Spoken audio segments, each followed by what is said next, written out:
In this podcast, we're going to be hearing from Sarah Lord, Managing Director of Killik Chartered Financial Planners, both a chartered and certified financial planner, regarding the benefits of utilising your ISA allowance on an annual basis.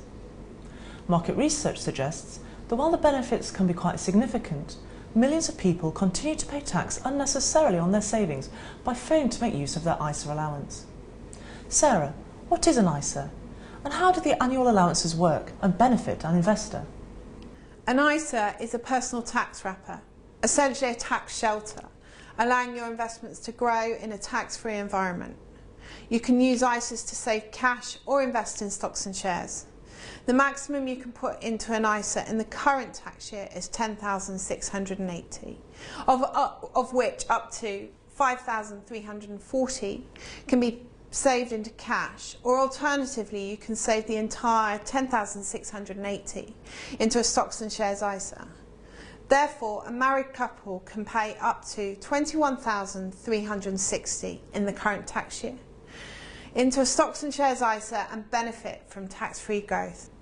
The attractiveness of ISAs stems from the fact that you don't pay any tax on the interest or dividends you receive from an ISA, and any profits from the investments are free of capital gains tax. But this does mean that you can't use losses on an ISA investment to reduce capital gains tax on profits from investments not held in an ISA wrapper. However, it should be noted that the interest received on any uninvested cash in a stocks and shares ISA is subject to a 20% tax charge. Also, equities carry a standard 10% tax credit, which it's not possible to reclaim within an ISA. So why are ISAs such a good investment choice? Investing tax efficiently through an ISA exacerbates the effect of compound interest on the investment. The reason ISAs emphasise the effect of compound interest is that they minimise the dampening effect on the taxation on those returns. To illustrate, let's consider an investment account outside of an ISA wrapper which is fully taxable for a high rate taxpayer, i.e. a 40% taxpayer. It will be subject to the following rates of tax: capital gains tax at 28%, dividends at 32.5%, interest at 40%. Capital gains and income are taxable according to the sources of income: dividends, interest, or rental income for commercial property. The effective rate of tax is a combination of these different taxes, but it's not unreasonable to assume, say, an effective rate of 30%. The tax dampens the returns, so a 7% return will be dampened to a 4.9% net return. Over the time, compound difference can have a really big impact. Can you give us an example of this negative impact over the longer term?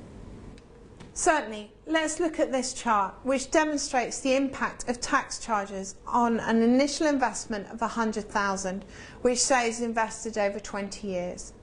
The column on the right represents if the investment had not been made through an ISA, but was just held in a fund, whereas the column on the left is assuming the same investment was made into the same fund, but instead was held within an ISA wrapper, and therefore benefited from the tax-free growth I've been talking about. The difference is the final value at the end of a 20-year period really is quite significant. Assuming an average rate of tax for capital gains tax and income tax of 30% of the fund, and a gross 7% per annum compound return, the fund outside of the ISA would be worth $260,321, and held within the ISA wrapper it would be worth $386,000, a whole $125,000 more. So how do investors maximise their annual tax benefits? To maximise the tax benefits at Killik & Co, we suggest that an ISA should ideally be used for tax-free capital growth whilst you're still saving. Then as you approach retirement, you can move the assets into a fixed income securities upon which tax deducted at source can be reclaimed. Then when you do retire, this can be distributed to you as an income entirely tax-free. Is there anything else we should be aware of? It's always prudent to note that a tax treatment of income can change with future legislation. Keep an eye on the financial news, or if you work with a specialist advisor such as Killik & Co. They should be in regular communication with you to ensure you're up to date and any changes are factored into your planning. Significantly, with an ISA, unlike pensions, there's no restriction on when you can access the funds you have saved through an ISA.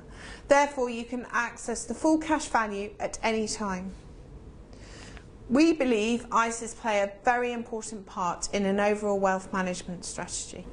Sarah has taken us through the basics about an ISA, what you can invest and the tax benefits, looking particularly at the effect of compound interest and how to maximise your tax benefits.